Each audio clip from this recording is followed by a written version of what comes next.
Olá, boa tarde.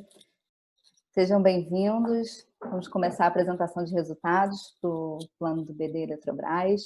Estou aqui com a diretoria executiva da Eletros para fazer essa apresentação para vocês. Estão aqui comigo o presidente Pedro, o diretor de benefícios previdenciários Eduardo Brasil e o Max, que é o diretor de investimentos. A gente está com o chat aberto, já chegaram bastante perguntas, continuem fazendo as perguntas. Ao final da apresentação a gente vai ter um tempo para responder todas elas. E boa apresentação para a gente. Vou passar para o Pedro. Boa tarde a todos. É um prazer estar com vocês agora, fazendo essa apresentação. É uma apresentação dos resultados do plano BD no ano e também uma apresentação da Eletros para os nossos participantes. Nossa apresentação está estruturada em 3 etapas. Na primeira dela, eu vou falar de alguns números da Fundação, do patrimônio, alguns dados da Fundação, sobre a gestão também, essa gestão que iniciou o comando da Eletros no final do ano passado. Vou, na sequência, passar para o diretor Eduardo Brasil, que abordará aspectos relacionados ao relacionamento com o participante, a forma do participante se comunicar e fazer contato com a Fundação, nosso canais de relacionamento. E, por fim, talvez a parte bastante esperada, o diretor financeiro, Max Tavares, vai abordar a situação do plano do ponto de vista da rentabilidade, dos resultados no ano, discorrendo, obviamente, dessa situação que a pandemia Covid causou no mundo todo e não poderia ser diferente aqui no Brasil, a crise econômica que se seguiu a ela, e afetando a rentabilidade de todos os nossos planos. Passando a apresentação, esse é o roteirinho que eu já comentei, que a gente vai abordar na tarde de hoje com vocês. E aqui uma visão consolidada da Eletros, né? A gente tem a Eletrobras como patrocinadora, a própria Eletros, e mais a CEPEL, o ONS e a EPE. E administramos para essas patrocinadoras 4 planos previdenciários. Nosso patrimônio chegou a perto de 5 bilhões de reais, e a gente já paga benefícios aos nossos assistidos, que somam aproximadamente 400 milhões de reais. Representação gráfica abaixo é um detalhamento do nosso patrimônio e do passivo de cada plano, e é onde se destaca, isso vai ser mais mostrado à frente, o déficit, né, insuficiência, quando a gente compara o patrimônio de cobertura com o passivo atuarial do plano BD. Desse déficit, que em maio era de algo em torno já de 1 bilhão de reais, a gente tem equacionado 600 e poucos milhões na forma dos PEDs, né, dos planos de equacionamento de déficit que estão em curso. E aí, estratificando o volume de pagamentos efetuados, a gente tem que o BD, né, que a gente teve 248 milhões, é o valor da nossa folha anual em pagamento de benefícios para os assistidos do plano BD Eletrobras.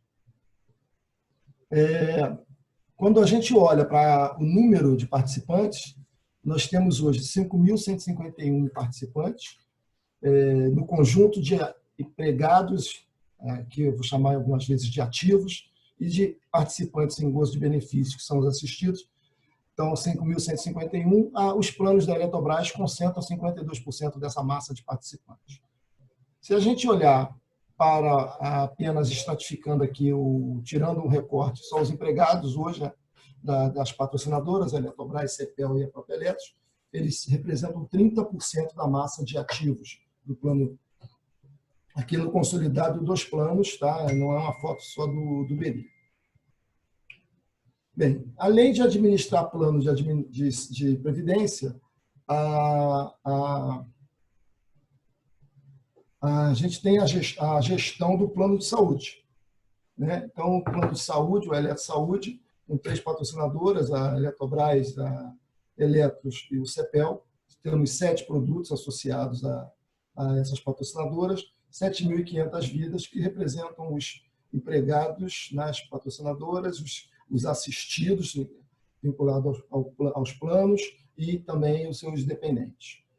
Uma rede credenciada de mais de 700 credenciados, parcerias importantes com a Vida UTI, com a eFarma, com a Gama Saúde, né? E alguns diferenciais que tornam o nosso plano um plano de qualidade reconhecida pelos participantes no nível de satisfação no último levantamento realizado pela ANS, chegando a 91%.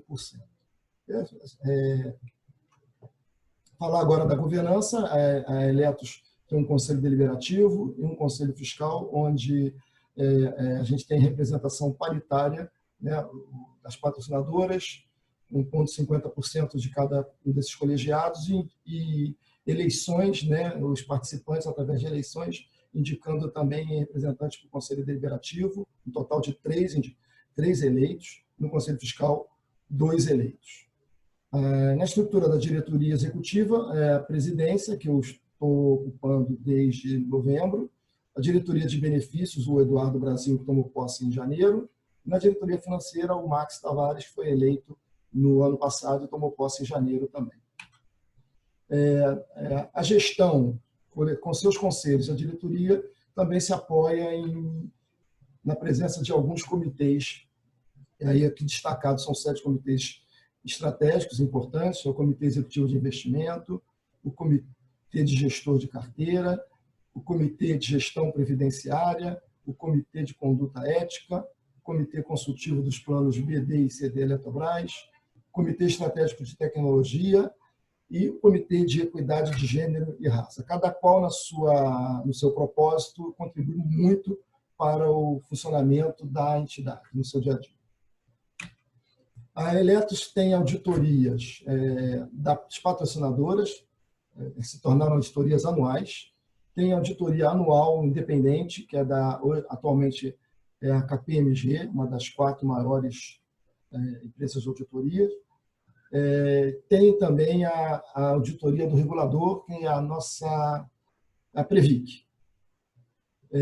E a gente dispõe ainda de outras fontes de acesso para reclamações, sugestões, denúncias, um canal de ouvidoria e um canal de integridade. Sendo o canal de integridade, ele totalmente fora da fundação, ele é um canal administrado por terceiros, por uma empresa terceirizada. Bem, o Conselho Deliberativo, quando a gente fala em previdência fechada, a Eletros é integrante da Associação Brasileira das Empresas de Previdência Privada, a ABRAP. É um braço importante, uma entidade poderosa e que muito apoia as suas filiadas no trato de questões de natureza política, de natureza técnica, brigando pelas entidades e pelos participantes junto ao Congresso, entidades do governo, por exemplo, Receita Federal. A Eletros tem a honra de participar do Conselho Deliberativo já há alguns anos, sendo a 11ª colocada na eleição para a escolha de dirigente, entre as 300 que participam da ABRAP. E a votação é feita pelas outras co-irmãs, que mostra o nosso conceito dentro da entidade, como é importante. No Conselho Fiscal também somos parte do sindicato, do SINDAP, que é um sindicato que representa as associações fechadas de previdência complementar. O diretor Eduardo Brasil é membro desse conselho. Também somos coordenadores do Comitê de Recursos Humanos, do Comitê de Sustentabilidade da ABRAP e atuamos em 5 comissões da associação. São comissões e comitês extremamente importantes, porque lá se disseminam muito conhecimento e novidades. As coisas chegam e são discutidas primeiro nesses comitês e depois a gente tem a oportunidade de, em primeira mão, até trazer ideias e implementar novidades dentro da Eletros, sempre buscando favorecer, obviamente, os nossos participantes. Bem, recentemente, agora em julho, nós fomos agraciados com a nossa adesão ao Código de Autorregulação e Governança Corporativa, que é a principal certificação que uma entidade de previdência fechada pode adquirir, né? É prova de que nós temos compromisso com a ética, com a transparência, com a boa gestão e com a preocupação, né, com a sociedade, com os participantes. A gente assumiu uma série de compromissos de melhorias dos nossos processos. Nos próximos 6 meses, a Eletros vai estar trabalhando muito para obter o primeiro selo de autorregulação no próximo ano, que é um marco importantíssimo para a gente imaginar o futuro da entidade. Desafios dessa gestão, eu trouxe aqui alguns, senão a gente teria que se estender muito. Então, o primeiro desses desafios foi, na chegada de 2020, iniciar a cobrança extraordinária do equacionamento do plano BD. Isso começou a partir de fevereiro. Um outro desafio no ano, que a gente espera em breve iniciar, é o processo de migração. Para isso, a gente precisa da aprovação do plano CD1, que é um novo plano da Eletrobras, né? E aí está na Previc, está em processo de análise do órgão regulador, as alterações regulamentares e a possibilidade de iniciar ainda esse ano esse processo de migração. A gente não vai discutir, obviamente, com certeza, né, terão perguntas, a gente vai dedicar um espaço maior, uma próxima live, ainda estamos estruturando, para explorar abertamente e com mais profundidade a questão do déficit dos planos de equacionamento e, quem sabe, já ter alguma novidade com relação à migração, porque, como eu disse, a gente ainda aguarda a manifestação do órgão regulador para que a gente possa falar mais com os participantes sobre esse processo. Um outro desafio dessa gestão é promover uma redução de despesas na fundação. A Eletros, por conta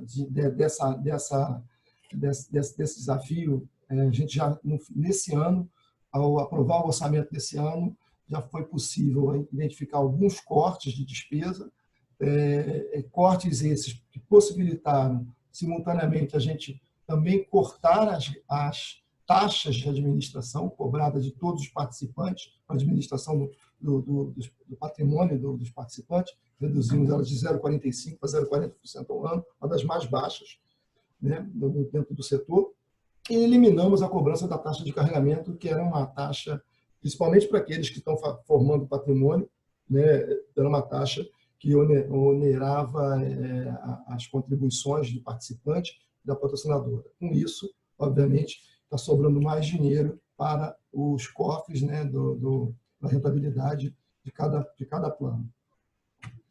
E um outro desafio, esse é um desafio da humanidade, veio com a Covid-19, trazendo para o nosso campo. A Eletros precisou, em 15 dias, né, em menos de 15 dias, no mês de março, implementar uma série de ações para que a gente pudesse garantir, preservar o funcionamento da fundação, né, mesmo com as restrições e a orientação de isolamento social. Então, todos os nossos empregados, até o final de março, já estavam trabalhando 100% em regime de home office.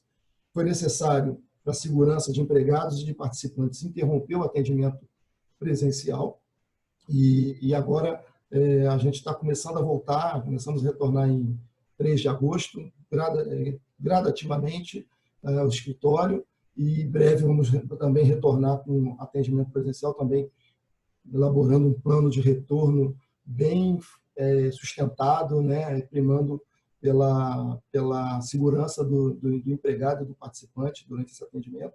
E também, o Marcos vai comentar mais à frente, ações voltadas a minimizar o impacto, né, a gente buscar responder prontamente ao impacto que a crise econômica, né, trouxe para os nossos planos. Então, algumas medidas foram tomadas e o Marcos vai falar um pouco, inclusive, da recuperação da rentabilidade dos planos, focando, obviamente, mais na situação do BD. Bem, estamos fazendo a adaptação da Eletros à Lei Geral de Proteção de Dados, entra em vigor agora em agosto. E temos também como meta, né, na nossa frente, como um assunto importantíssimo, encontrar soluções, uma solução para a situação dos imóveis próprios que hoje se encontram desocupados. Alguns imóveis foram devolvidos para eletros, então a gente tem que esse dever de casa agora, diante de toda essa crise, notadamente aqui no Rio de Janeiro, a situação dos imóveis não é nada positivo, então a gente ainda se depara com essa situação. Precisamos reverter isso, ter uma solução o quanto antes para que não haja impacto maior na rentabilidade dos planos CD e BD Eletrobras, planos que têm na sua carteira imóveis. Por fim, esse é meu último slide, também, aí como desafio, já pensando para frente, imaginar eletros a previdência privada no novo normal, daqui para frente. A gente acompanha os movimentos do setor. A reforma da Previdência trouxe um leque de oportunidades para todas as entidades que atuam em Previdência, não é diferente para nós, e aí nós estamos focados agora, pensando em fortalecer a governança, reduzir estrutura física, ter maior aderência nos nossos processos à tecnologia, mudar o perfil da administração, mais investimento em TI, foco na proteção de dados. A gente administra dados de diversas pessoas, né, dos nossos participantes, né, então a gente tem que realmente trabalhar na proteção dos dados da instituição, dos dados dos nossos participantes, mudar a relação com o cliente quando a gente pensa em expansão, e mesmo hoje com os participantes atuais, é uma relação mais direta, focada em intensiva comunicação. Então, esse evento de hoje, ele se repetirá muitas vezes, e também trabalhar na evolução dos produtos, porque hoje nós temos 4 planos, né, administrados, a gente quer ter mais, patrocinadoras, isso é bom para todo mundo, isso possibilita a redução de cobrança de taxa de administração mais ainda, e de forma que é extremamente positivo para a entidade, para a nossa comunidade de participantes. Acelerei um pouquinho para podermos cumprir aqui uma agenda e ter bastante tempo para perguntas no final. Passo agora para o meu colega, diretor de benefícios, o Max, aliás, o Eduardo Brasil. Muito obrigado. Obrigado, presidente Pedro. Boa tarde a todos. Nós vamos falar um pouco sobre os canais de comunicação e relacionamento, e vamos fazer um convite e uma solicitação a todos, falando dos canais de comunicação institucional que a Eletros hoje possui. A Eletros hoje possui seu site, ela está no Facebook, está no LinkedIn, está no Instagram, e tem contato com todos os participantes assistidos através de e-mail, através de SMS. Para quê? O que nós buscamos? Fazer mensagens institucionais, relatórios de resultado, divulgação de campanhas, nossos programas de educação financeira e previdenciária, e agora esse novo modelo de comunicação, que são as lives. É um modelo que a gente pretende intensificar, ficar mais intensivo no dia a dia da Fundação, para que a gente possa estar mais próximo dos nossos participantes e assistidos. Os nossos canais de relacionamento, nós temos o presencial, que inclusive está voltando agora no dia 17, na próxima segunda. Já está no nosso site disponibilizado a forma pela qual nós estaremos fazendo esse atendimento presencial, telefone, chat, e-mail, e estamos também no portal do participante, né, tanto na web como através do app em qualquer celular. Por que a gente está intensificando a nossa comunicação e atento aos nossos canais de relacionamento? Pelo nosso sistema de controle de atendimento, ano passado nós tivemos mais de 19 mil atendimentos, sendo quase 2.800 atendimentos presenciais. Agora, já até julho, nós estamos com 25 mil atendimentos. Nós aumentamos, as demandas aumentaram bastante, e nós estamos querendo acelerar ou pelo menos atender com maior celeridade essas demandas que estão vindo através dos nossos canais de relacionamento. Entretanto, nós devemos observar que nessa gama de 25 mil atendimentos, 23% dessas solicitações elas têm a sua solução através do portal do participante. Ou seja, o próprio participante, ao entrar nesse portal, ele tem acesso a essas informações sem precisar fazer telefonema, digitar e-mails, ele pode ali tirar ou ter as suas demandas atendidas. Nós também observamos que, fazendo um benchmark com empresas que utilizam o mesmo portal no mercado, que a média de utilização desse portal é de 42%, enquanto na fundação a gente só tem 26% de média de utilização desse portal de atendimento. E a gente percebe que é importante, e a gente faz um convite para que todos os participantes assistidos entrem no portal e verifiquem o que nós estamos disponibilizando de informações, o que nós estamos disponibilizando para tentar solucionar determinadas demandas de cada um. Como é que a gente faz para entrar nesse portal do participante? Na página da Eletros, no canto superior direito, nós temos lá o portal do participante, e ao clicar a gente tem, quando é aposentado, tem seu contra-cheque, quando é ativo, tem as contribuições, a evolução da rentabilidade, o regulamento do plano, cotas e outras diversas informações. Nesta aba superior aqui, estão todas as informações que estão disponibilizadas nesse portal do participante, e a Eletros tem trabalhado para disponibilizar cada vez mais informações. Então, a gente faz um convite para que cada participante entre e verifique as funcionalidades e as informações que nós estamos disponibilizando. Como é que eu faço para entrar? Depois de entrar naquela parte do portal do participante, é só digitar aqui o CPF, caso tenha esquecido ou nunca tenha tido senha, é só clicar em esqueci minha senha e a senha vai ser encaminhada por e-mail cadastrado junto conosco. Outro ponto que nós temos também enfatizado é que nesta comunicação institucional que nós fazemos, nós temos duas formas, ou dois subconjuntos da qual nós tratamos essas plataformas.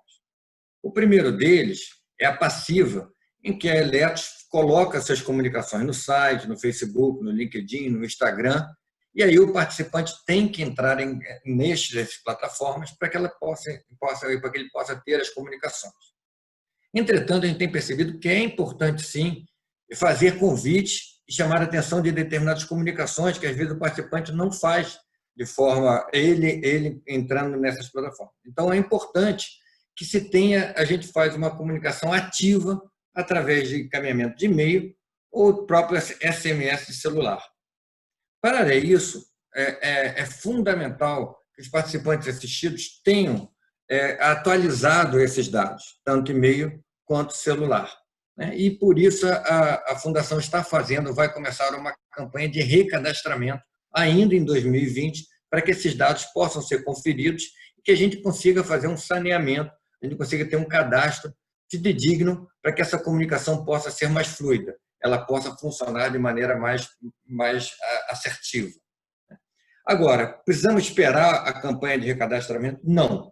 Dentro desse convite que nós fazemos de verificar ou de entrar no portal do participante para ver as funcionalidades que nós temos, existem duas abas quando a gente fala em cadastro, que são dados pessoais e beneficiários. O que são relevantes nessas duas dados? Nos dados pessoais, o participante pode atualizar seu telefone, seu e-mail, seu endereço, a sua documentação, se não estiver adequada, e, principalmente, verificar os beneficiários, se estão de acordo. A gente percebe que, ao longo do tempo, como previdência, ela se estende, às vezes, quando teve na adesão, foi muito tempo atrás, os beneficiários dificilmente, às vezes, são atualizados por motivos naturais da vida, eles acabam necessitando de uma atualização. Então, é importante que todos verifiquem seus dados, puderem entrar no portal do participante, verificar os dados e se identificarem qualquer tipo de incorreção, encaminhe um e-mail para o nosso atendimento@eletros.com.br para que essa base cadastral fique atualizada e a Eletros consiga, de uma forma mais eficiente, fazer essa comunicação com os participantes. Eu agradeço a todos, passo a palavra ao diretor financeiro Max, para que ele possa fazer, então, a apresentação dos cenários. Obrigado.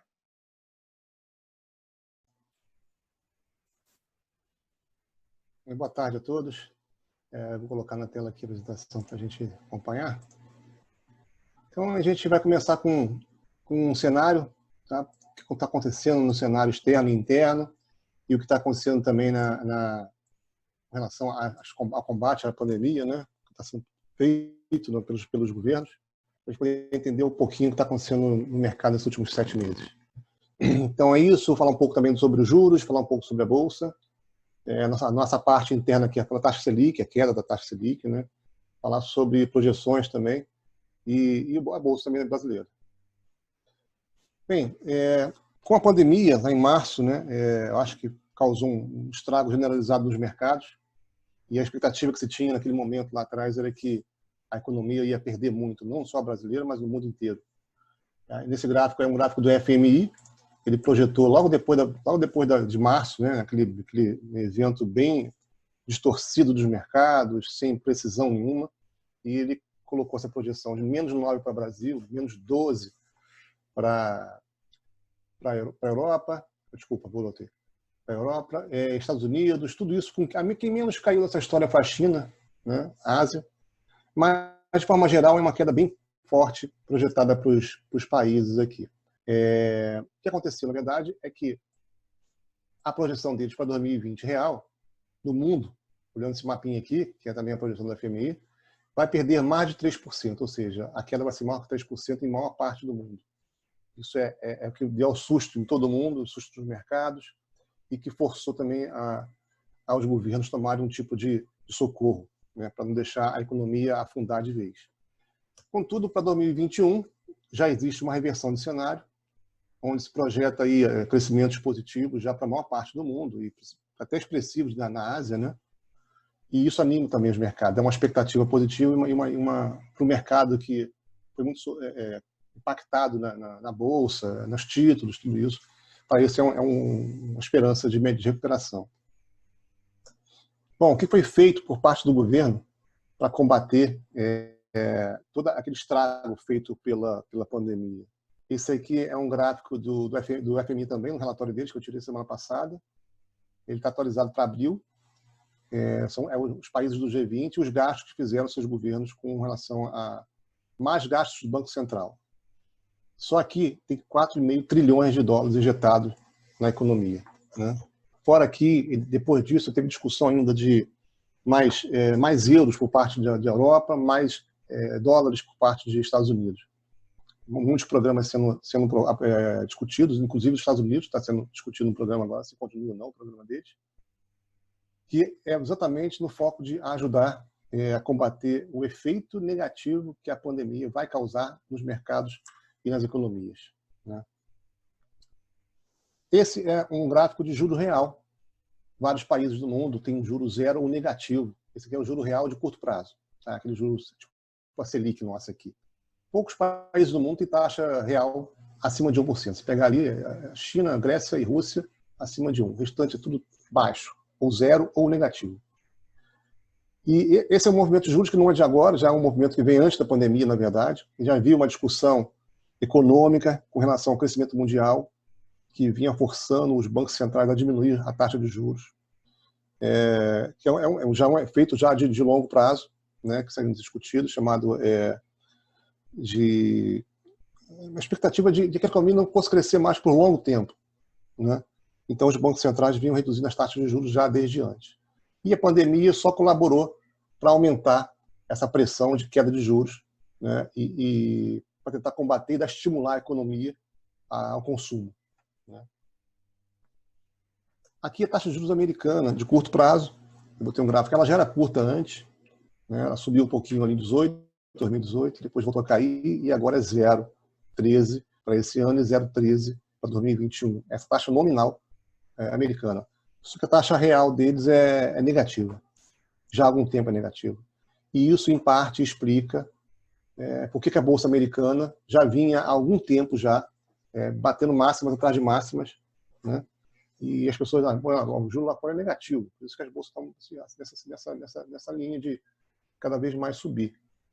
Além disso, aqueles 4,5 trilhões ali injetados na economia é outra parte da história, né? Porque os bancos centrais, antes daquilo, já vinham também injetando recurso, né?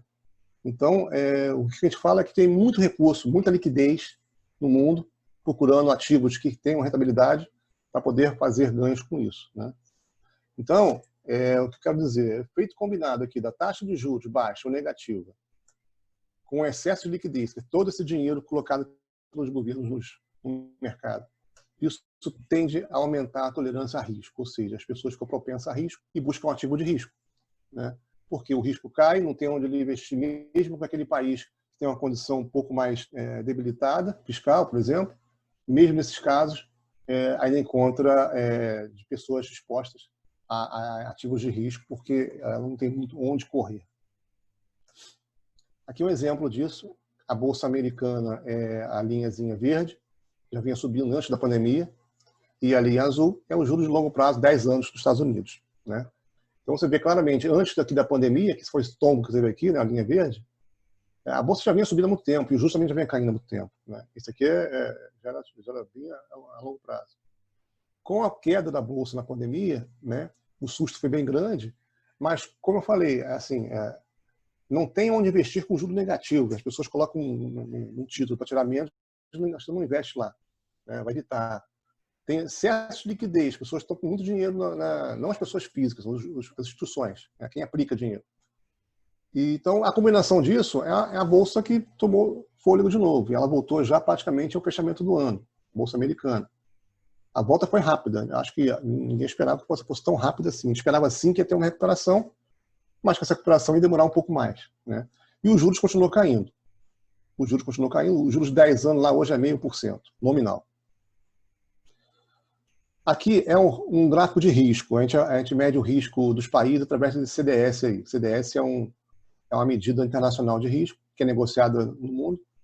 E a gente consegue ver claramente também que no Brasil o risco já vinha caindo há algum tempo, porque os juros também já vinham caindo há algum tempo, lá fora e aqui. Isso estimulava cada vez mais as pessoas buscarem ativos de risco, porque se sentiam mais confortáveis com o risco. Chegou a pandemia, aqui em março, deu uma estilingada aqui para mais de 400 pontos o índice, esse índice de risco, né? Mas logo no momento seguinte já caiu de novo. Porque, é o que eu expliquei, o juro baixo, o excesso de liquidez, faz as pessoas buscarem ativos de risco. Então o risco acabou caindo de novo. Hoje esse risco está em torno de 210, 215, caiu mais ainda, esse gráfico deve ter uma semana e meia, mais ou menos. Então o risco é mais baixo. E é um movimento mundial, porque você vê que os índices de emergentes também acompanham a mesma trajetória, né? Então esse excesso de liquidez ele é no mundo. A taxa de juros negativa e baixa é no mundo. Tudo isso está interligado. E a nossa taxa Selic aqui? A taxa Selic, como eu falei, ela vem caindo já há algum tempo também, né? Que vem estimulando os mercados também já há algum tempo. O juro nominal médio para esse ano, projetado pela MCM, que é a nossa consultoria, é 2,84. Para o ano que vem é 2,10, nominal.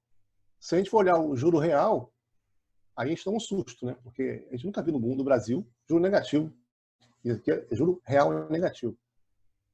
Esse ano ainda vai ser positivo, no ano inteiro fechado, 1%, mas se a gente olhar daqui até o final do ano, quem coloca o dinheiro hoje na Selic para resgatar no final do ano é negativo também. Então teremos períodos pela frente de juros negativos ou baixos, como é o caso de 2022, né? E que assim, que a gente tem que buscar ativos para poder rentabilizar isso. De que forma? É buscar ativos de risco, que é o que o mundo está fazendo.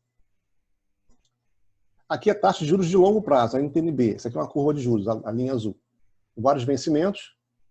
O vencimento mais longo, o que representa a maior parte do risco que eu falo de mercado, de oscilação, é a taxa de 2055 vencimento. Esse título é aquele que negocia lá no Tesouro Direto.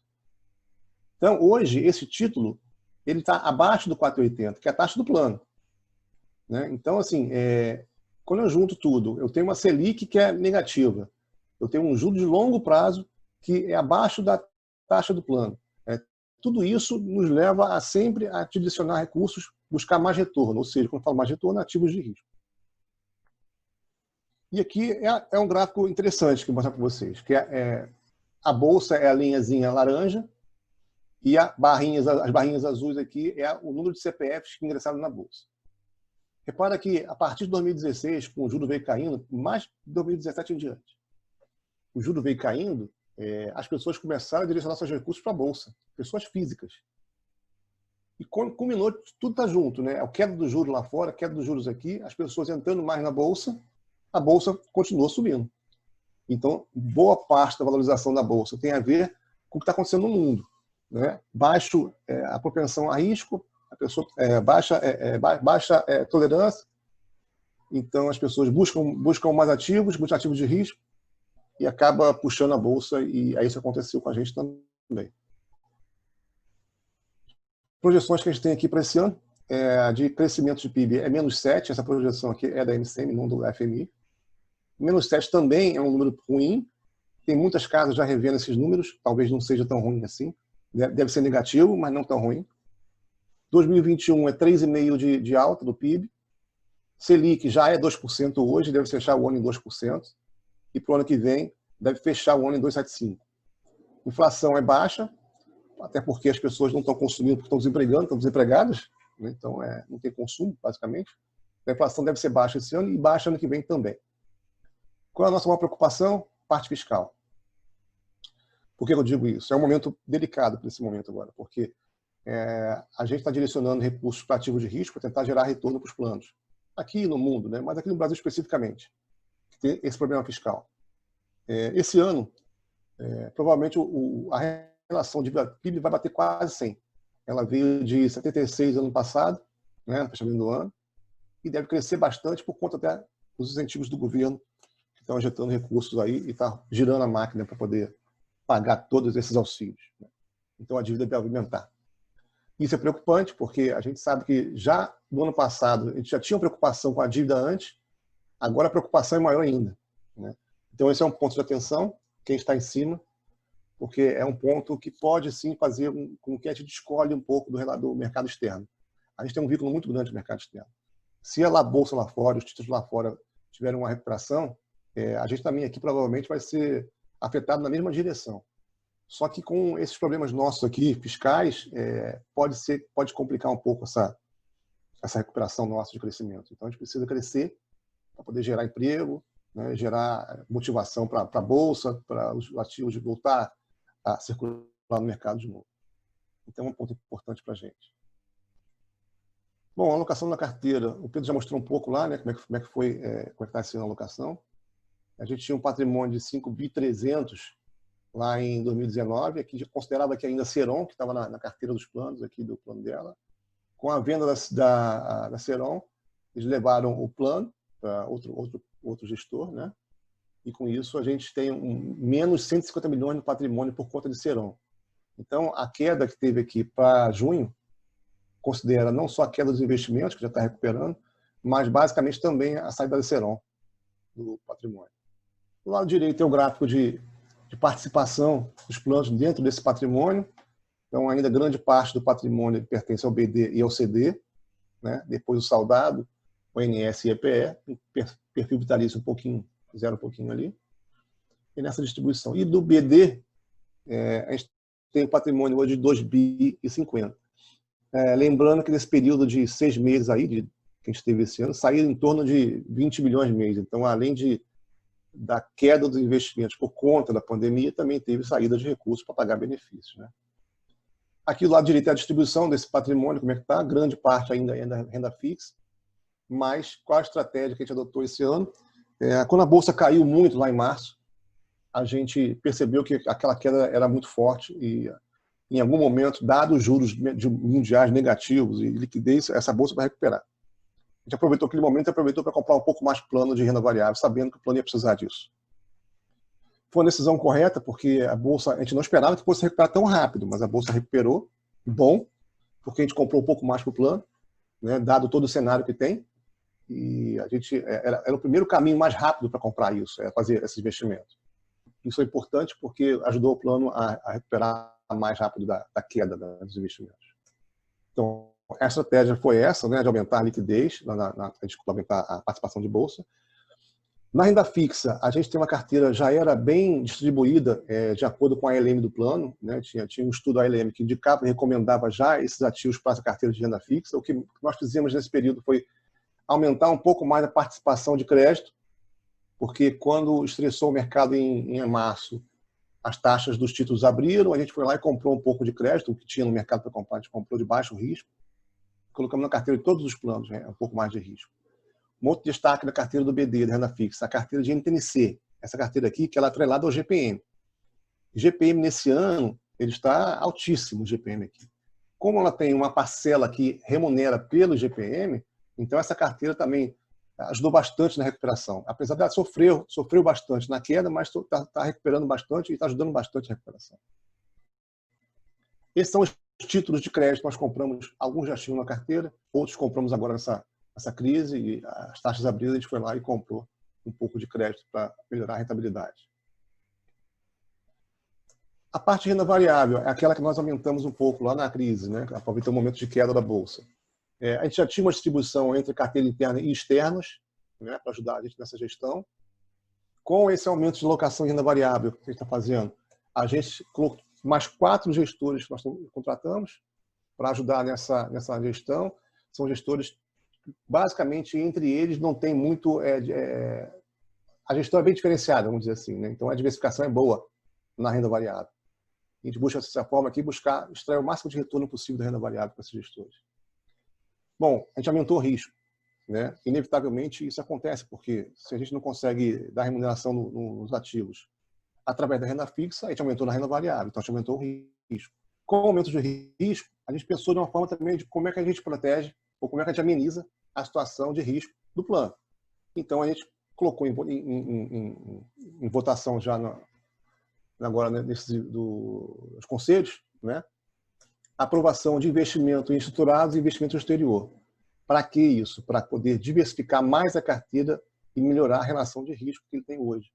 Então, quando a gente coloca mais ativos, diversifica mais a carteira, a gente reduz aquela relação de risco-retorno, melhora essa relação. Então, o risco daqui ele é importante, a gente se preocupa sempre com isso. Rentabilidade da renda fixa. A gente consegue perceber que a rentabilidade da renda fixa foi muito boa agora, porque aqueles títulos que eu falei antes, a NTNC, ela ajudou bastante a recuperação. Vocês percebam que em março teve uma queda forte aqui, em torno de 2% negativa a renda fixa do BD. E acontece porque os títulos são marcados no mercado. Você tem um título hoje que está valendo 3,20, a taxa dele sobe para 5, como foi o caso na crise, esse título desvaloriza no mercado. Quando desvaloriza, ele tem uma queda de rentabilidade, né?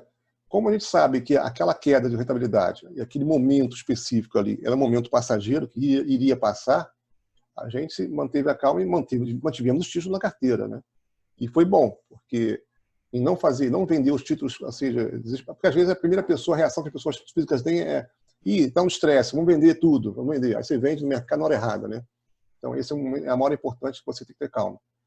E foi bom, porque a rentabilidade já ultrapassou e bem a meta do plano, né? R$4,80 mais NPC.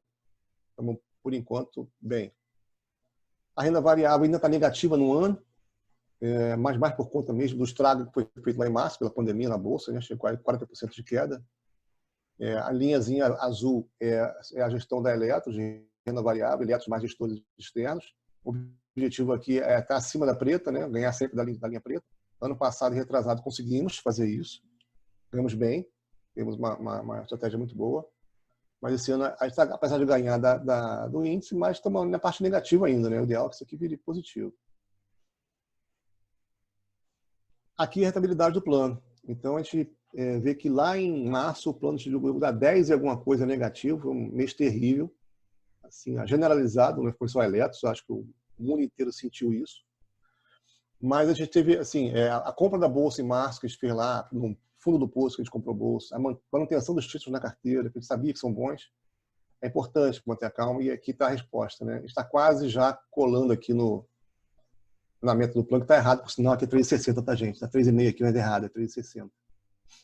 Mas estamos quase lá. A recuperação foi muito forte. A nossa ideia é que essa recuperação ela continue, não talvez neste ritmo que foi agora, nos últimos 4 meses, porque eu acho que a bolsa andou muito rápido. Aqueles estímulos que eu falei lá, de juros baixos, negativos, liquidez alta, ele vai continuar por um tempo ainda, né? Pelo menos no curto prazo ele continua, e isso vai continuar estimulando ativos de risco. Então a gente espera que talvez não tenha uma evolução fortíssima na bolsa ainda daqui para frente, mas que ela vai se manter pelo menos ainda. Claro, sempre olhando para aquele cenário de fiscal. Aquele fiscal ele é preocupante, porque se a gente não conseguir aprovar as reformas, o mercado vai precificar isso nos ativos, e para a gente é ruim, né? Então a gente tem uma combinação ruim se acontecer isso. Outro ponto que eu queria levantar aqui, é um ponto que eu acho que também é um efeito mundial. A gente está vivendo mais, ainda bem que a gente está vivendo mais. Então a expectativa de vida das pessoas está aumentando. E quando a gente fala aumento de expectativa de vida, a gente fala sempre que tem que ter mais recursos no plano, né? E o momento não é bom, porque os juros estão caindo, as rentabilidades estão caindo por conta dos ativos mesmo, né? A remuneração são baixas. E a combinação é ruim. Quando você combina um plano em que a expectativa de vida aumenta, e você sabe que vai precisar mais recursos nesse plano, porque as pessoas estão vivendo mais, tem que ter mais dinheiro. E você precisa de remunerar esse dinheiro para poder compensar isso, você não está conseguindo, ao contrário, você está remunerando menos, porque os juros são menores. Então, é um desafio grande que tem pela frente. Esse desafio nosso de dar remuneração para o participante, para tentar cobrir o máximo possível essa diferença e manter uma relação de risco-retorno sempre que consiga suportar momentos de crise, como foi agora, né? Então, é importante ter em mente sempre essa lógica e espero que a gente consiga estar sempre entregando bem para o participante aqui na parte de investimentos. É isso que eu tive para falar. Obrigado a todos. Eu acho que tem muitas perguntas aí para responder. Vou dar um tempo para vocês, então, para a gente poder responder aqui. Obrigado a todos. Boa tarde.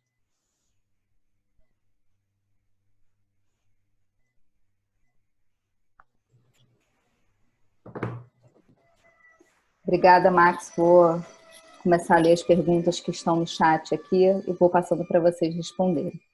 Bom, começando aqui, teve algumas pessoas que fizeram as perguntas até antes da apresentação, pode ser que já tenha até sido respondida, mas vou passar por todas elas. O Carlos pergunta se as patrocinadoras estão recolhendo as contribuições extraordinárias oriundas dos déficits até 2015. Quem pode responder essa? Posso? Sim. Sim.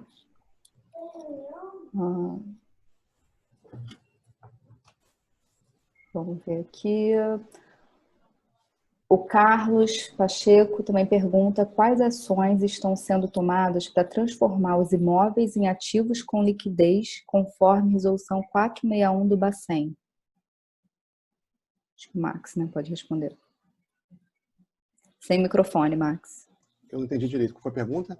O Carlos pergunta quais ações estão sendo tomadas para transformar os imóveis em ativos com liquidez, conforme resolução 461 do Bacen, CNM. Ah, sim. Sim. É uma pergunta boa. Assim, a gente depende de regulamentação ainda, tá? Não tem regulamentação para poder fazer essa mudança. Mas nós já estudamos esse cenário que ele está falando aí, de acordo com a legislação, e tem duas frentes, né? Tem uma frente que diz aquela que a gente tem que adaptar os imóveis tinha 12 anos para adaptar os imóveis, ou vendê-los, ou transformá-los em fundo, né? E tem uma outra frente também, que a gente tem que segregar CNPJ, né? Isso não foi também regulamentado ainda. E com a segregação do CNPJ, a melhor forma de você fazer essa divisão dos investimentos em imóveis é colocar num fundo. Isso é possível, está sendo estudado, estamos só aguardando uma regulamentação. E não foi feito antes por quê? Porque tem um custo tributário envolvido, né? E a gente vai esperar o momento certo de fazer isso para não ter que pagar esse custo tributário, que onerará mais o participante ainda. Mas está no nosso radar, sim, colocar esses imóveis num fundo, transformar ele num fundo, que é muito mais fácil até você gerenciar isso na carteira. Tá? O Fernando pergunta, ainda há jeito de salvar o BD? Quais seriam as possibilidades para que pudesse ocorrer?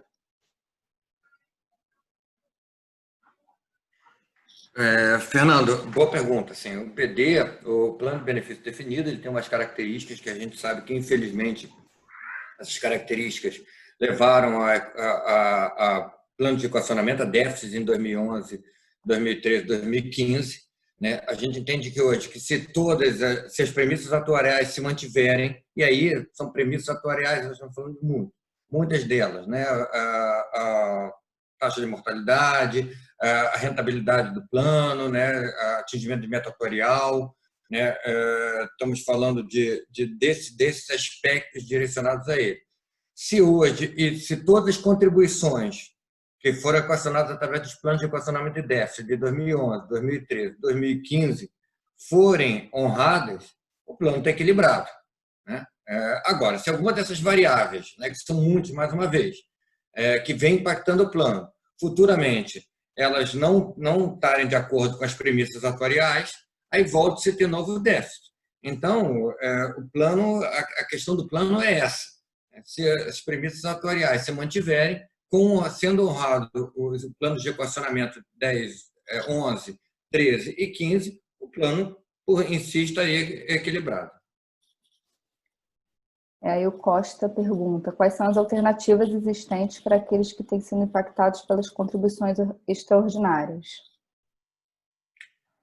Essa é uma pergunta mais difícil, né? Infelizmente, assim, a Eletros, nós como dirigentes, somos muito sensíveis à situação do plano, né? A situação é uma situação realmente, ninguém gostaria de estar aqui administrando um plano com déficit, ninguém gosta de administrar um plano com déficit, né? É muito duro, a gente sabe o quanto é impactado, a gente sabe o que a gente procura fazer, são essas as questões que estão dentro do gerenciamento da fundação, que é lutar para que sejam honrados os planos de equacionamento. O Max acabou de fazer uma apresentação da busca incessante por obter as metas atuariais de rentabilidade, né? Essas estão no nosso alcance. Então, essas são as variáveis que nós temos que buscar. Qual é o impacto? É muito difícil, porque as pessoas fazem um planejamento de vida e, infelizmente, são impactadas por uma questão que nós também elas estão totalmente alheias à nossa vontade por algumas variáveis que levaram a esses déficits. Infelizmente, é uma adequação, tem que fazer uma adequação durante esse período, prevendo aí que esse período a gente possa, em algum momento, ter até as variáveis que melhorem futuramente, né? Melhoria de rentabilidade, mas, infelizmente, quando a gente olha para frente, com a queda de taxa de juros e com a longevidade existente, a gente fica com muito temor. Mas como é que faz hoje para tentar se adequar a essa nova realidade? Infelizmente, a gente não vê outra alternativa.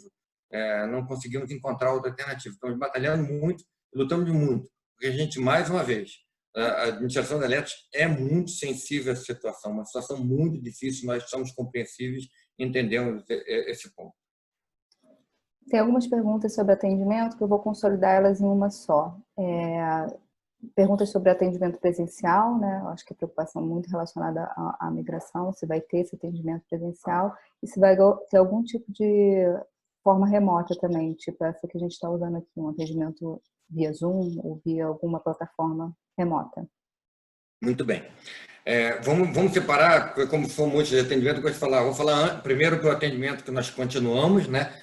Nós realmente continuamos o atendimento após o início da pandemia e da suspensão do presencial. Vocês viram que não impactou absolutamente nada, nós tivemos um aumento de 30% na demanda anual, uma demanda e conseguimos, mesmo assim, atender. Óbvio que nós estamos com um retardo, nós não temos a mesma eficiência de antes dentro da nossa estrutura, né, dentro da estrutura da própria Eletros para a resposta, mas nós estamos conseguindo atender. Mas nós sabemos que, mesmo assim, e a gente sempre analisa todas as hipóteses, nós sabemos que é importante também para alguns participantes fazer o atendimento presencial. E nós, então, decidimos, mesmo sem a Fundação estar trabalhando na sua plenitude, abrir o atendimento presencial agora, já a partir do dia 17/8, com todos os rigores de segurança para não infectar. Então, nós estamos fazendo atendimento com hora marcada, com tema agendado, né, com distanciamento, com a proteção tanto dos assistidos e participantes, como também para os nossos atendentes, nossos funcionários. Então, nós já começamos. Com relação à migração, no processo de migração, que nós estamos aguardando ainda um posicionamento do regulador da Previc, nós estamos analisando todas as hipóteses, né? Por quê? Porque a gente sabe que a gente tem uma gama, um público muito distinto. Tem participantes que falam exatamente que não gostariam de fazer esse processo à distância. Nós sabemos que tem participantes que gostariam de fazer à distância. Nós estamos examinando tudo. A gente sabe que, muitas vezes, como é delicado, como é uma mudança difícil, como é um tema complexo, e tem que ser mesmo que lida de vida de pessoas, das pessoas, a gente sempre deu preferência para o presencial. A gente entende que no presencial tem uma possibilidade maior de sanar as dúvidas, os questionamentos. A velha prática, olho no olho, é sempre mais positiva para elucidar dúvidas ou questionamentos, para que o participante possa tomar a decisão segura de si. Mas a gente também entende o momento que nós estamos vivendo da pandemia, né? Tem pessoas que, e aí varia de pessoas a pessoas, tem pessoas que realmente estão, e com toda razão, com muito temor de ir até a porta de casa. Então nós estamos analisando, nós estamos estudando, constantemente a diretoria se debruça sobre essas alternativas, e nós vamos, até o processo começar, nós não podemos dizer agora é assim ou é assado, porque o processo a gente ainda não está neste momento. E outro ponto que a gente vem vendo, que vem muita demanda no nosso atendimento, a gente mais uma vez vai ter, em momento nenhum, os participantes vão ser pegos de surpresa com esse processo de imigração. Esse processo vai ser um processo extremamente trabalhado, vai ser um processo extremamente cuidadosamente direcionado, cuidadosamente explicitado, cuidadosamente esclarecido. Não vai ser um processo feito de forma abrupta. Esse é o compromisso desta direção, né? Que a gente não vai permitir em momento nenhum que essa decisão, que mais uma vez é uma decisão fundamental, relevante, seja feita de forma assodada por nenhum participante. Então, a gente está analisando. Quando for o momento exato, né, a gente vai analisar o momento, vai analisar o ambiente que nós estamos envolvidos e aí nós vamos tomar a decisão. Há possibilidade, resumindo a pergunta? Sim, há possibilidade. Hoje, qual é a preferência? Mas entendemos que presencial é o melhor, com todos os rigores de segurança. Mas há, sim, a possibilidade de fazer de forma remota. Está fechado, Sharon, desculpe. Obrigada. O Carlos Pacheco pergunta sobre um tema da 138 do Supremo Tribunal Federal com repercussão geral. Atos pela administração deve ser procedido do processo administrativo. Para a mudança do plano, houve esse processo? Ele pergunta sobre essa questão. Olha, eu juro, assim, de momento eu não gosto de me aventurar na questão dos advogados. Mas, se não me engano, eu acho que a súmula é 138 que ele falou? 138, isso aí.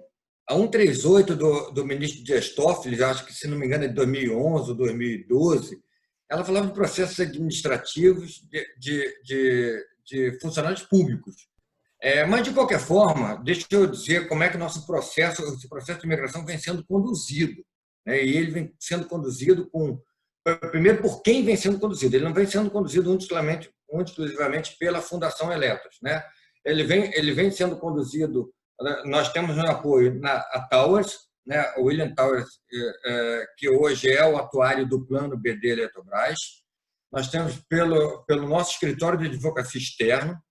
A própria patrocinadora para esse processo tem também o Bocater como seu escritório de advocacia externo. A Mercer também trabalha nesse processo de imigração, da patrocinadora. Então, nós temos hoje uma gama de consultores amplamente qualificados que estão nos dando suporte para esse processo. Eu não acredito que eles passariam por este tipo de cláusula sem ver se há algum tipo de rebatimento. Além disso, nós estamos conseguindo rigorosamente todas as etapas determinadas pelo regulador e pela Previc, inclusive o processo está com eles agora. Então, nós tivemos aprovação na Eletros, no Conselho Deliberativo, nas patrocinadoras envolvidas, né? As patrocinadoras sabem, de acordo com algumas, seguem a SESC, né?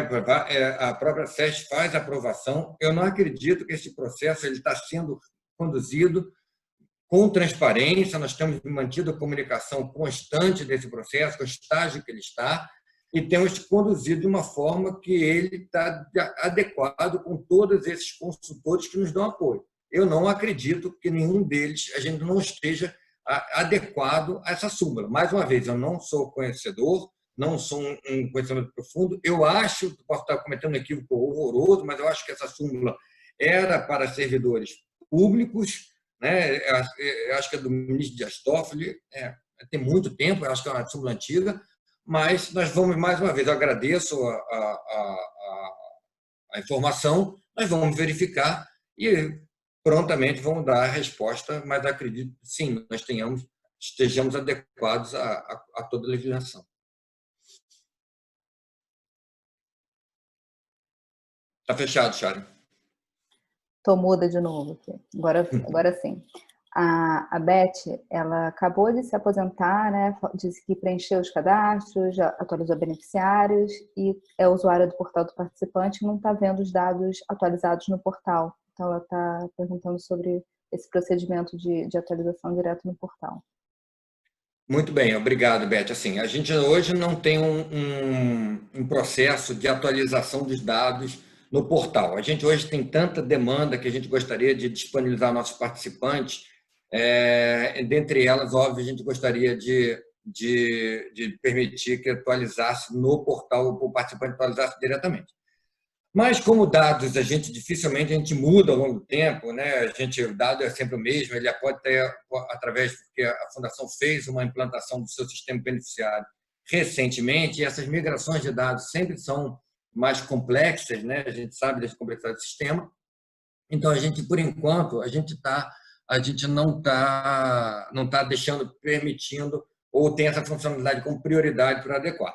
No seu caso específico, né, a Sharon falou que foi recém-aposentada, eu não sei quando especificamente foi a sua aposentadoria, mas nós vamos verificar o que aconteceu no processo interno, né? Dificilmente esses processos não são adequados, porque a gente sabe da relevância que a Fundação dá para esses dados, né?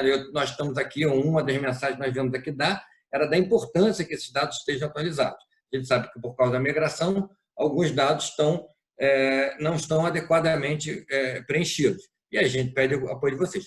Mas, no seu caso específico, se depois acharem tiver um sobrenome, nós vamos verificar o que pode ter acontecido do seu beneficiário. Mas, independente disso, a gente pede uma ajuda que encaminhe para atendimento@eletros.com.br, que é imediatamente a solicitação do ajuste para evitar algum tipo de infortúnio e não está lá adequadamente os seus beneficiários. Mas, de qualquer forma, obrigado pelo alerta. Eu vou verificar o que pode ter acontecido nesse processo específico da assistida. Tem sim, Brasil. O nome e sobrenome foi em março, mas aí a gente leva esse assunto. Eu te agradeço. Depois vamos verificar, fico com compromisso. Tá ótimo. Tem o Carlos Pacheco aqui fazendo um comentário e uma pergunta, né? O plano é basicamente de aposentados. Então, acho que a pergunta para o Max: é importante a rentabilidade, mas mais importante é a liquidez. FIA, FIC, FIM, são ativos que dão isso, não? Uma pergunta. Não, tá certo, Pacheco. A gente se preocupa com liquidez também, tá? Então, nossos FIAs hoje e nossos fundos multimercados, todos eles, não tem nenhum que eu lembre aqui que tenha resgate após 30 dias. Todos eles têm liquidez antes de 30 dias. Eu diria a maior parte, inclusive, tá? Então, a nossa liquidez é bem alta hoje. Se fosse no mercado hoje, zerar todos os ativos, eu acho que, com exceção dos imóveis, obviamente, que é uma classe diferenciada, com exceção dos ativos e do empréstimo, a gente teria uma liquidez praticamente bem rápida, tá? Obrigada, Max. Tem a pergunta da Regina, que ela pergunta por que a Eletros se recusa a acatar os descontos em folha dos novos associados da APEL.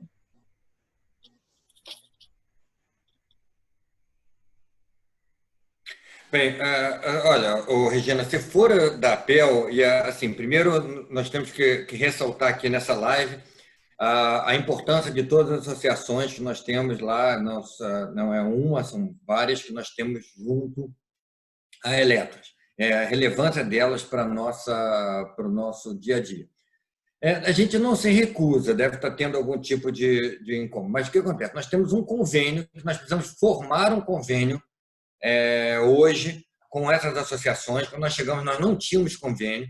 Como o presidente Pedro falou no início, a gente hoje tem algum tipo de necessidade por causa da Lei Geral de Proteção de Dados. Esse convênio precisa ser formado, até porque o grupo das associações, o que nós temos explicado para as associações, é que hoje a Fundação presta com muito gratificante prestar serviço para essas associações de cobrança, mas quando a gente presta serviço para as associações, alguém está pagando por esse serviço, né? E aí a Fundação precisa, obviamente, não ser injusta com quem não faz parte das associações, cobrando deles um valor para a administração, para que possa ser feito serviço para um outro determinado grupo. Então, o que nós estamos hoje é num processo de faseamento desses convênios com todas as associações, para que a gente possa, então, depois de regulamentado novamente, entrar em discussões para regras futuras do próprio convênio. É um momento de acerto, de ajuste administrativo necessário. Mais uma vez, eu cito a apresentação do presidente Pedro, falando de autorregulação, falando com compromisso de transparência, falando da nossa necessidade de ser justo com todos os participantes assistidos, né? Nós nos consideramos funcionários de todos os participantes assistidos, então este deve ser deste momento que nós estamos passando. É um momento de ajuste administrativo sendo feito. Então, não há uma recusa, há um momento de tratativa e de acerto de documentações necessárias para a transparência e para a regulação da fundação.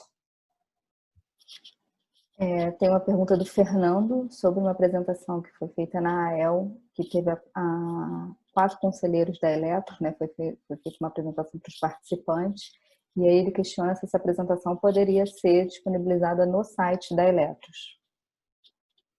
Pedro, pode responder essa? Oi, boa tarde, Fernando. Teve essa apresentação de fato, né, uma live da AEL, né, coordenada pela Associação dos Empregados da Eletrobras. Eu respondi a mesma pergunta, acho que de manhã, não sei se foi o próprio Fernando. A gente precisa tomar um cuidado para não misturar, como o Brasil já adiantou, a gente tem o maior respeito, o maior carinho e dá uma importância para todas as entidades, a todas as associações que, de alguma forma, se relacionam com os nossos participantes ou parcela dos nossos participantes. Mas a gente precisa, neste momento, fazer uma análise, primeiro, do conteúdo, né? Qual é o conteúdo apresentado ali, porque a gente está sob um regime de mudança de uma lei severa, uma lei que pune, né, pelo uso de informações privilegiadas, por informações de terceiros. Então, a gente precisa analisar, sob a ótica dessa nova legislação, com o nosso jurídico, se é possível, sim, fazer a divulgação. Não houve nenhum pleito da citada associação para que a gente fizesse isso, destacando que a participação dos conselheiros eleitos é uma iniciativa deles, é uma prestação de contas deles, né? Já fui também conselheiro eleito em 2 mandatos e também estive sempre presente nas apresentações, nas prestações de contas dos participantes. Inclusive, é isso que estamos fazendo aqui também, né? A gente está aqui, essa live é uma prestação de contas com os participantes. Gostaríamos de poder fazer diariamente, até atingir todos os participantes, né, da Eletros, né, 5.151. Felizmente, não é possível, mas a gente vai ter sempre disposto a dar a cara, para prestar conta, mostrar o trabalho, falar a verdade, transparência total. Essa é a nossa diretriz. Eu vou consultar o jurídico, se for possível, e aí a gente pode sim fazer a divulgação no site. Max, o Vinícius pergunta, com base no cenário econômico apresentado, podemos vir a ter um novo déficit no plano BD? Qual a previsão da Eletros? Vinícius, uma pergunta difícil, hein? Mas vamos lá.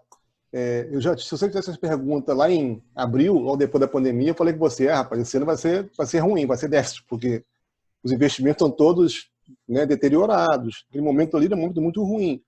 Apesar de achar que teria uma recuperação. Eu não sabia que ia ser recuperado tão rápido, vamos falar assim. Então, hoje, eu diria para você, essa chance de dar déficit ela diminuiu bastante, porque o plano precisa gerar aquele 4,80 real, né, para poder não gerar déficit. Eu diria que a possibilidade hoje é maior de você conseguir superar esse 4,80 do que era antes, mas a bolsa tem que subir. Essa bolsa é o único ativo hoje que a gente consegue buscar retorno capaz de gerar suficiente consolidado com os investimentos, né? Retorno suficiente para poder pagar os 4,80. Então, se a bolsa estiver lá no final do ano por volta de 130 mil pontos, que eu já fiz uma estimativa mais ou menos, dado que as taxas de juros da renda fixa são essas, a alocação é essa, em torno de 130 mil pontos, a bolsa bater lá, a gente consegue chegar lá nos 4,80 até um pouco mais. Aí depende dos outros ativos também. Então, assim, é uma pergunta difícil.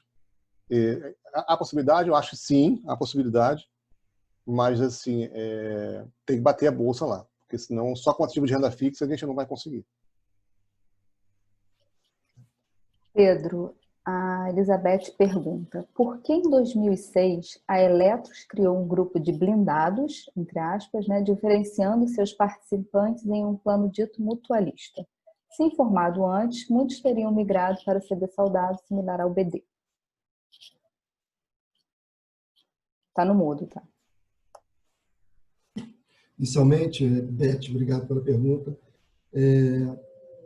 A Eletros não criou um plano categorizando blindados, né? Só para colocar na sua devida ordem, um plano de benefício é uma solicitação da patrocinadora quando existem incentivos ou desincentivos, eles devem vir das patrocinadoras, porque é isso que diz a legislação, inclusive, né? A gente não pode nascer na Eletros uma proposta de um plano sem que haja aprovação da patrocinadora. Então, a condição natural é que surja de lá, é uma encomenda, né? E tipo, você vai comprar alguma coisa, você especifica, eu quero dessa forma. Então, normalmente é assim que acontece a formulação de um plano de previdência.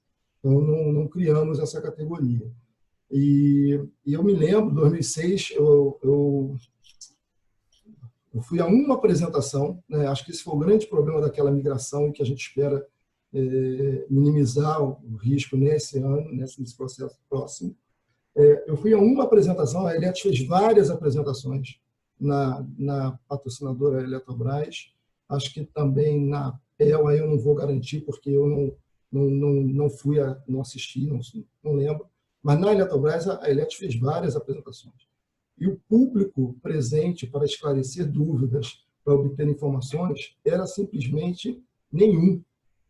Parecia uma pessoa, duas pessoas, às vezes uma tarde inteira que o pessoal da Eletros estava na Eletrobras para fazer a apresentação e tirar dúvidas. Era um momento diferente, eu acho que a gente não vivia mudanças que surgiram posterior a essa época, que afetaram todas as fundações. O público não tinha o interesse, certamente, que tem hoje. Prova disso que a gente está aqui, claro, numa ferramenta mais moderna, fazendo uma live, as pessoas podem acessar de casa, a gente procura colocar num horário que seja viável ter um público maior.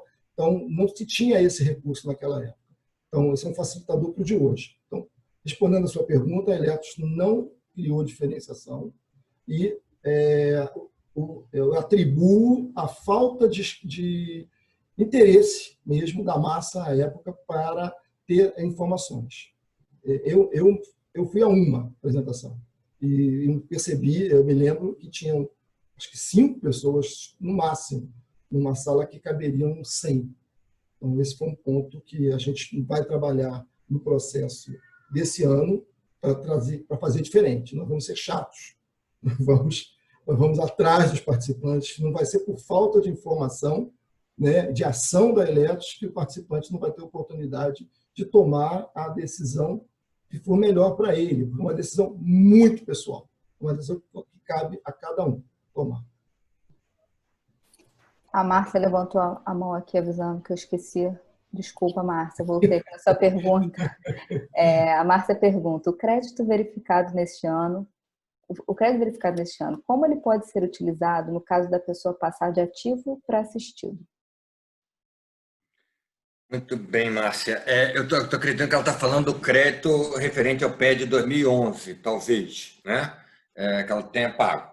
Se for isso, Márcia, na migração, você passar de ativo para assistido, você tem direito ao seu crédito. O crédito era uma condição, foi estipulado lá atrás, de pagamento, né, que logo depois, por questões do TAC, no termo de ajustamento de conduta, que a Previc impôs à Fundação Eletros, houve um reequacionamento. E aí, aqueles pagamentos lá atrás, foi como se eles tivessem sido feitos. Geraram créditos atualizados pela meta atuarial e agora estão sendo utilizados para honrar essa revisão desse plano de equacionamento. Lá atrás, ele foi feito para pagar o plano de equacionamento de 2011, né? Depois que teve refazimento, ele hoje está podendo ser utilizado para se pagar o plano de equacionamento de 2011, 2013 e 2015.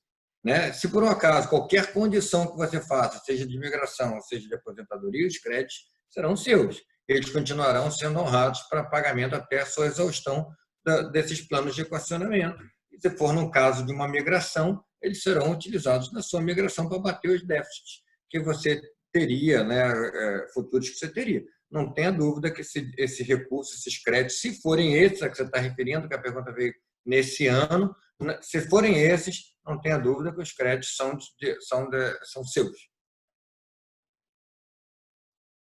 O Paulo Fernando pergunta se a Electros fez algum estudo sobre o número mínimo de participantes que o BD deve ter após a migração para ser viável. Quem responde essa? Olha, perdão, quem perguntou? O Paulo Fernando. Desculpa, Paulo Fernando. Obrigado pela pergunta. É sempre muito difícil, né, Paulo? Assim, um plano... não tem hoje um estudo que diga qual é o número que torna um plano viável ou não. Até porque a gente sabe que dentro de um plano de aposentadorias, mesmo ele sendo mutualista, na hora que você fala de uma migração, existem pessoas que têm tem uma reserva de X e tem uma pessoa que tem uma reserva de Y. Né? Fazem diferenças, porque o que ajuda uma das variáveis que ajuda a dar a sustentabilidade ao plano são as reservas que ficam. Né? Então, hoje, a gente não tem um estudo de número de pessoas. Né? Podemos, talvez, fazer um estudo de uma viabilidade do número de reservas, mas nós ainda não estamos fazendo esse estudo, né? Porque é um estudo complexo, chegaram a uma avaliação, uma viabilidade atuarial técnica, não é simples, é um estudo rebuscado, então hoje nós não temos por causa dessas questões, porque não se pensa muito nesta questão, né? Só vai se estudar com a verdadeira situação do plano após o processo de imigração. O Vinícius agora pergunta qual a previsão de início da migração. O Pedro já fez um comentário lá no início da apresentação, mas acho que vale a pena retomar, já que ele fez essa pergunta agora. E se tem previsão de ocorrer antes que acabe o crédito que está sendo usado para liquidar os planos de equacionamento do déficit revisados. Nossa, Vinícius, né? Isso. Vinícius, a pergunta é muito boa. Previsão de abertura da migração, que eu queria poder abrir amanhã.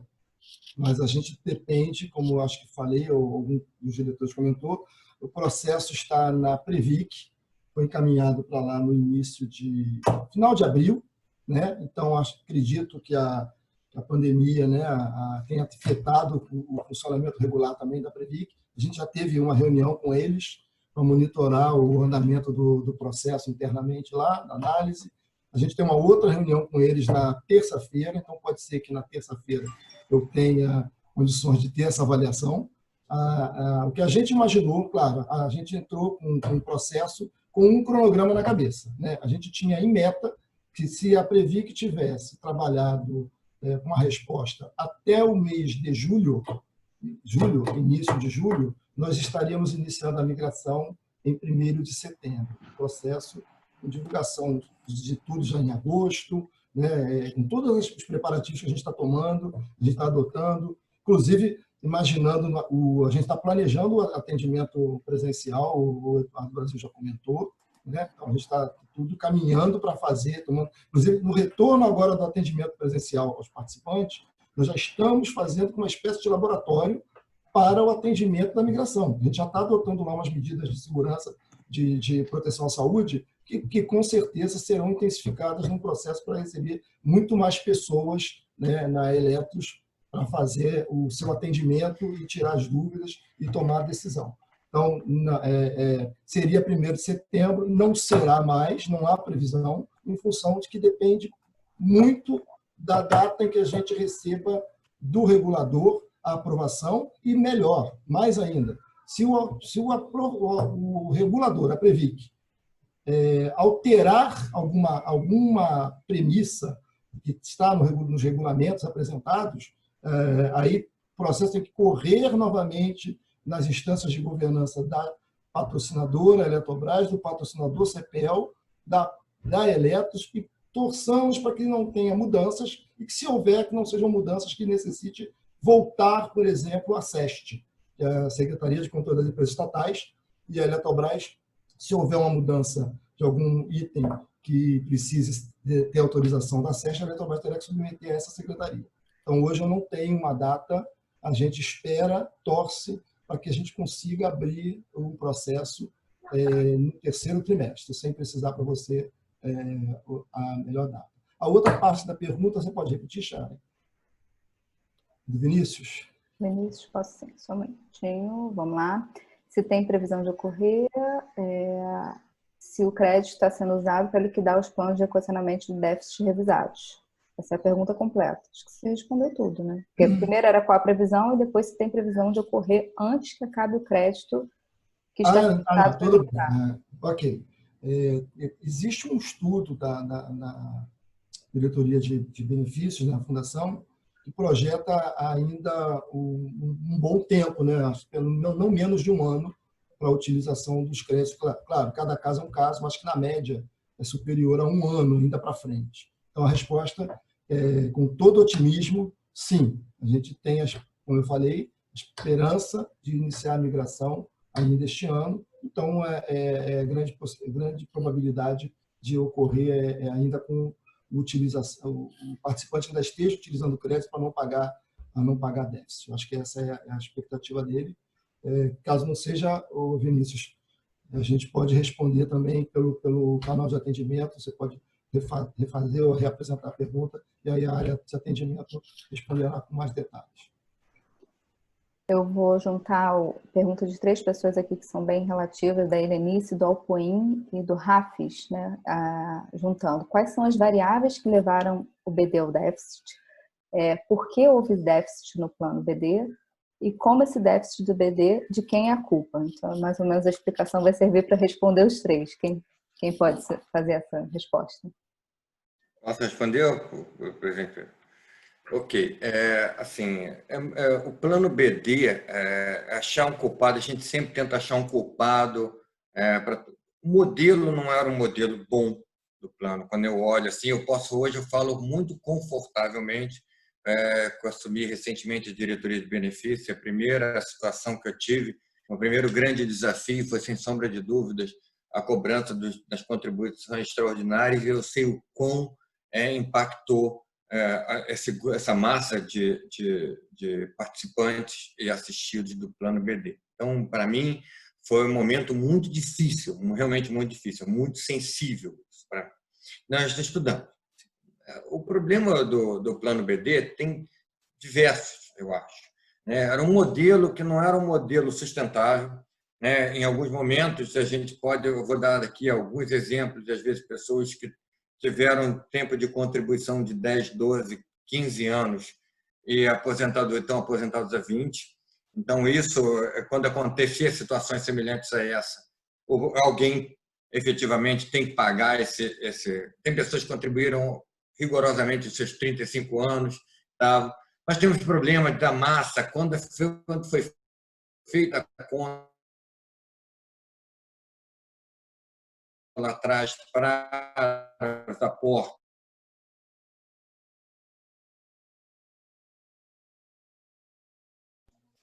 Acho que a conexão do Brasil travou, né? A condição era uma, né, de mortalidade.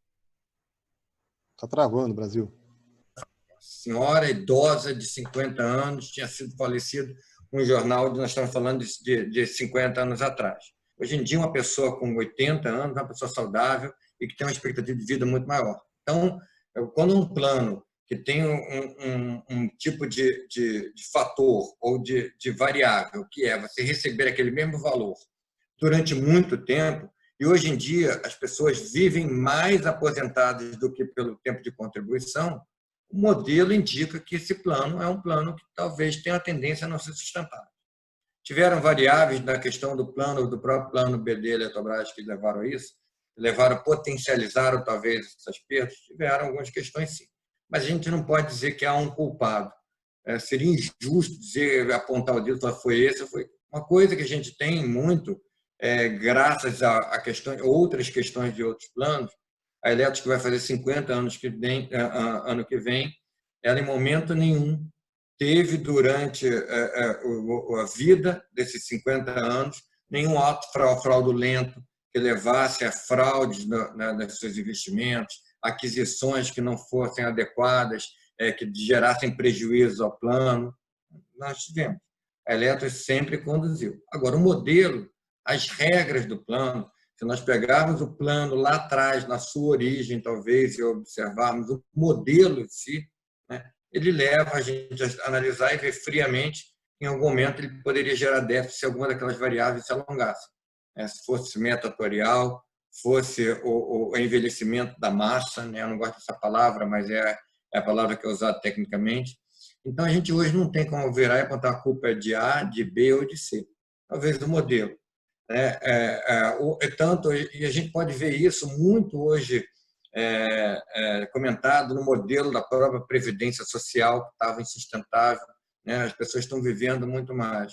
O que aconteceu com o modelo da Previdência Social? Mais ou menos o mesmo. As pessoas estão vivendo mais, um salário contínuo, né? Em algum momento, as regras eram regras muito facilitadoras. A pessoa, às vezes, tinha, do próprio plano BD, tinham regras, essas pessoas tinham 70 anos, 60 anos, 70 anos, faziam um matrimônio, às vezes, com uma pessoa de menos idade, de 30, de 40, e aquela pensão que passava-se adiante, né, no mesmo valor. Então, uma pessoa que tinha uma estimativa de falecimento de 20 anos, aquela estimativa passava a viver mais, ter renda para 60. Então, o modelo em si era um modelo ruim. Era um modelo, tanto que é um modelo ruim que planos de benefícios definidos no Brasil não existem mais, né? Eles não existem, são todos extintos, praticamente. Então, o modelo do plano BD é um modelo que, infelizmente, para nós é muito ruim, né? E a gente sabe, a gente tem tratado essa migração de uma forma muito delicada, que a gente sabe que talvez para algumas pessoas seja alternativo. É muito frustrante, nós entendemos isso muito, é muito frustrante. Pessoas trabalharam, contribuíram durante muito tempo pensando nessas condições de aposentadoria e estarem nessa situação. Nós entendemos isso claramente. Mas é um modelo. Se a gente hoje simplesmente fala assim, não vamos continuar pagando para todo mundo, né, sem a cobrança dos déficits, significa que esse plano tem uma sobrevida muito...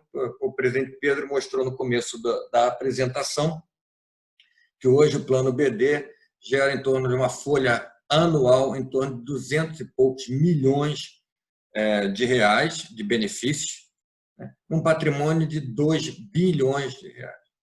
Se nós não cobrarmos o déficit, em breve, a gente pode dizer que em 10 anos o plano não estaria mais, porque nós não temos mais ativos entrando. Ele é um plano que ele não se retroalimenta, né? Ele não tem outro. Em algum momento já teve a cobrança normal para assistidos, né? Tentando dar uma equalização para o plano. Então, essa resposta, as 3 participantes que nos perguntaram, se assistiram nos perguntaram, é uma resposta muito difícil. Eu não consigo ver apontar o dedo para absolutamente uma pessoa, ou pessoa que eu digo, uma variável. Falar assim, você foi o culpado do que nós estamos vivendo. Não houve fraude, não houve momento nenhum decisões, podem ter tido decisões em algum momento, por exemplo, um outro assistido perguntou sobre a questão de 2006, pode ter tido algum momento, apesar de não uma sensibilização para a situação do plano, para aquelas condições, poderia ser até que em 2006 o plano era superavitário, era um plano que era superavitário em 300 milhões, e nós estamos falando aqui, 14 anos depois, de um déficit de 1 bilhão. Né? Por quê? Porque vai se pagando, e em algum momento não se consegue adequar. Então, esse é o desafio para todos. Né? Esse é o desafio que nós estamos vivendo. Então, eu não consigo hoje, sendo o mais transparente possível, e a gente entende que o BD, a gente precisa conversar muito sobre o BD, né? Nós temos conversado, uma proposta talvez da própria Eletros, conversar sobre BD, né? E tirar determinados mitos que vem se falando sobre o plano, que tem um culpado ou aquele culpado. Não existe. Infelizmente, não existe isso. Então, Chara, eu acho que a resposta é essa. A gente está com um desafio aqui também, que a gente já está para 1h30 de live, né? E as perguntas vão chegando e realmente elas são muito relacionadas ao BD. E o Pedro comentou no começo da gente fazer uma específica para entrar profundamente nesses assuntos, porque eles realmente são extensos. Então, eu vou fazer a pergunta do Fernando Mateus e a gente se compromete com essa apresentação mais detalhada sobre o BD. O que vocês acham? Tá. Vamos lá, o Fernando Matheus, ele pergunta o seguinte: considerando que houve a adoção de uma estratégia que envolve investimentos de maior risco, também houve alteração na frequência de análise de resultados desses investimentos para se proteger de perdas? Acho que o Max, né? Então, uma direção que a gente está tomando é a diversificação, né? Isso aí espera de forma natural. A diversificação por si só, ela traz mais benefícios em relação a risco, né? Aquela historinha dos ovos na mesma cesta, você tem um risco muito grande. Mas quando você distribui em várias cestinhas, se uma quebrar, você permanece com as outras. Essa é a lógica. Então, assim, nesse sentido, a gente está começando já a preparar o ambiente da Eletro para isso mesmo. A gente já percebeu isso lá no ano passado, que os juros já haviam tendência de queda, que a gente ia ter que aumentar a parcela de risco através da bolsa ou de ativo de risco, seja nas carteiras, e precisaria, de alguma forma, fazer um tipo de proteção para isso. Tá? Então, esse é um tipo de proteção que é o mais fácil e rápido de se fazer.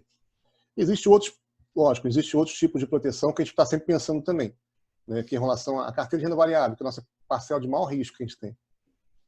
A gente sempre está estudando fazer um seguro para ela. Mas, para isso, precisa a carteira subir, né? A carteira precisa valorizar. Não adianta você fazer um seguro de um carro pela metade do preço dele, não é isso que a gente faz. A gente faz seguro 100% do preço do carro. Então, a gente precisa que a bolsa valorize até um certo determinado preço e, a partir dali, a gente faça um seguro e faça uma coisa mais específica para o plano.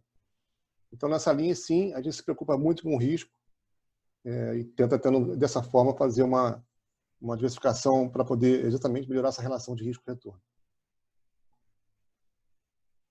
Acho que dá tempo para mais uma, gente? Mais uma pergunta? Tá. Então, eu vou fazer aqui a do... Eu acho que, Max, seu microfone tá ligado, tá.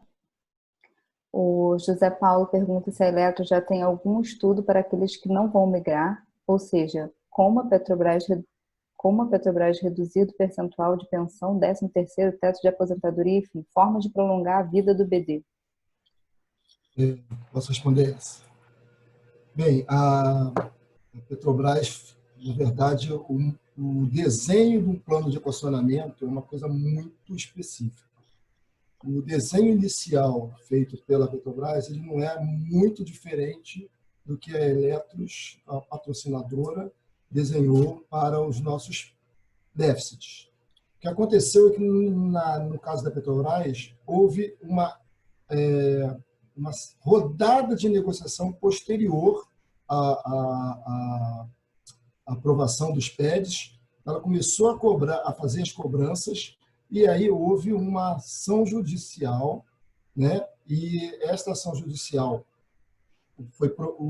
a Justiça chamou as partes para sentarem e surgiu uma proposta alternativa, e que é essa que acredito que o meu ex-colega de Eletrobras, acho que é Paulo Bahia, fez.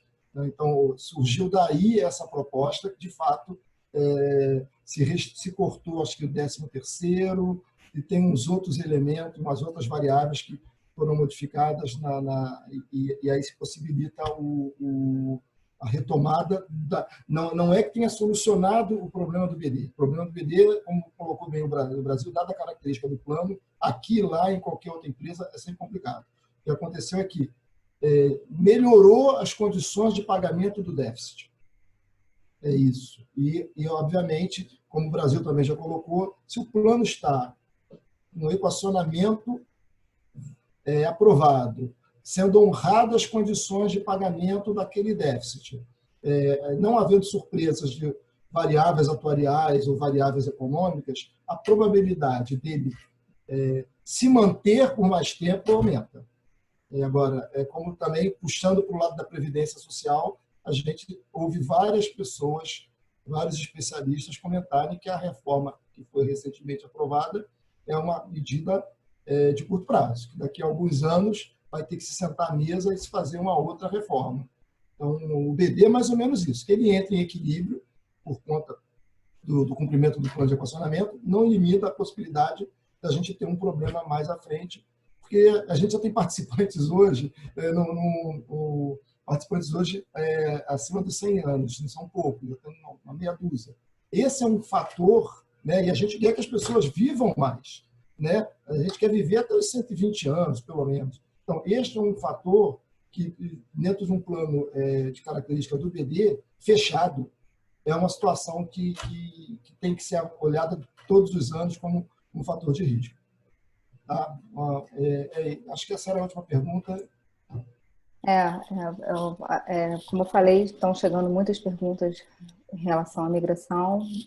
Vai ser realmente muito válida uma live só sobre isso. Então, acho que você pode fazer as considerações finais e a gente se compromete com essa apresentação mais detalhada.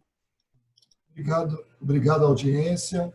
O assunto é extremamente importante, impactante na vida de tantas pessoas. A gente está trabalhando para viabilizar a abertura do processo de migração, que para alguns participantes é uma porta, né, uma alternativa, pode ser uma alternativa, né, que vai ser colocada. Esse evento de hoje é uma forma nova de comunicação que nós vamos intensificar daqui para frente. Então, a gente vai fazer mais reuniões, mais apresentações, mais lives, né, sempre divulgando com muita antecedência, procurando colocar em dias que facilite, que a gente tenha uma audiência sempre importante, né?